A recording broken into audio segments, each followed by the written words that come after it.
जय श्री कृष्णा साथियों, हमारे मंच पर आप सभी का स्वागत है। आइए सुनते हैं, समझने की कोशिश करते हैं कि भगवत गीता के 18वें अध्याय के 54वें श्लोक में भगवान क्या कहते हैं। भगवान कहते हैं कि वह ब्रह्मारूप बना हुआ प्रसन्न मन वाला साधक न तो किसी के लिए शोक करता है और न किसी की इच्छा ही करता है। ऐसा संपूर्ण प्राणियों में संभाव वाला साधक मेरी पराभक्ति को प्राप्त होता है। श्लोक 55। उस पराभक्ति से मुझे मैं जितना हूँ और जो हूँ इसको तत्व से जान लेता है, फिर मुझे तत्व से जानकर तत्काल मुझ में प्रविष्ट हो जाता है। यहाँ पर पराभक्ति की बात की गई है, भक्ति से भी पर की बात की गई है, परे की बात। और यहाँ पर आत्मा को परम आत्मा में किस तरह से वो लीन हो जाता है, जो इस तरह से अपने जीवन का यापन करता है। एक आत्मा परमात्मा में लीन हो जाती है, एक बूंद समुद्र में गिर जाती है और वो स्वयं बूंद न रहकर फिर समुद्र बन जाती है। ऐसा भगवान श्री यहाँ कहना चाहते हैं। श्लोक 56।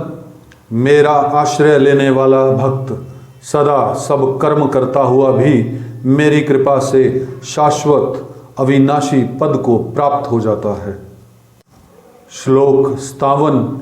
चित्त से संपूर्ण कर्म मुझ में अर्पण करके मेरे प्राण होकर तथा समता का आश्रय लेकर निरंतर मुझ में चित्त वाला हो जा। श्लोक 59। मुझ में चित्त वाला होकर तू मेरी कृपा से संपूर्ण विघ्नों को तर जाएगा, और यदि तू अहंकार के कारण मेरी बात नहीं सुनेगा तो तेरा पतन हो जाएगा। यहाँ पर भगवान साफ साफ ये बात कह रहे हैं कि जो भी व्यक्ति अहंकार में रहता है, जो भी कहता है कि मैंने किया, जो भी कहता है कि मेरे द्वारा ही सब कुछ हुआ, उस व्यक्ति का, उस चेतना का पतन हो जाता है। श्लोक 51।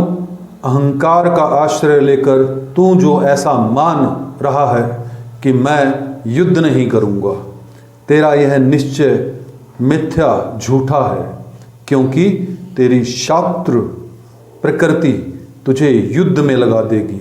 यहाँ पर क्योंकि अर्जुन जो है वो क्षत्रिय है, कर्म से, गुण से, स्वभाव से, तो वहाँ पर भगवान कह रहे हैं यहाँ पर कि जो भी तू सोच रहा है कि मैं युद्ध नहीं करूँगा, लेकिन क्योंकि तेरी प्रवृत्ति जो है, तेरी प्रकृति जो है वो क्षत्रिय की है, तो तुझे अपने आप युद्ध में लगा देगी। श्लोक 60।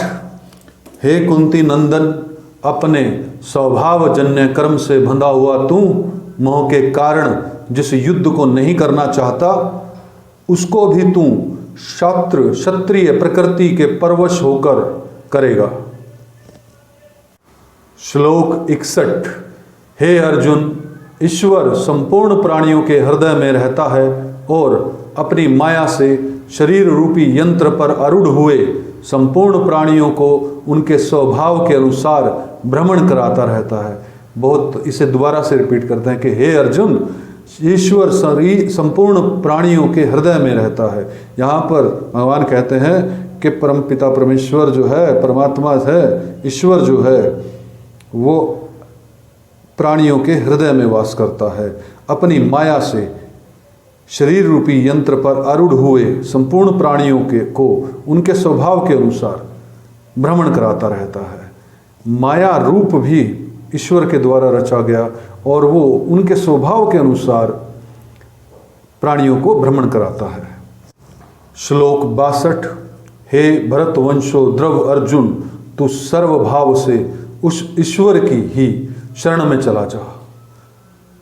उसकी कृपा से तू परम शांति संसार से सर्वथा उपरति को और अविनाशी परम पद को प्राप्त हो जाएगा। यहाँ पर भगवान अब लास्ट में सिर्फ ये कहना चाह रहे हैं कि अब तू सरेंडर हो जा, वहाँ पे अपने आप को सरेंडर कर ले, और जैसे ही तुम उसकी शरण में जाओगे जैसे ही पूर्ण रूप से उसकी शरण में हो जाओगे तो वो अपने आप जो है तुम्हें शांति और परम पद को प्राप्त करवा देगा। दोस्तों, इस वीडियो को सुनने के लिए आपका बहुत बहुत धन्यवाद। भगवान श्री कृष्ण जी की कृपा आप पर सदैव बनी रहे। जय श्री कृष्ण, जय श्री कृष्ण, जय श्री कृष्ण।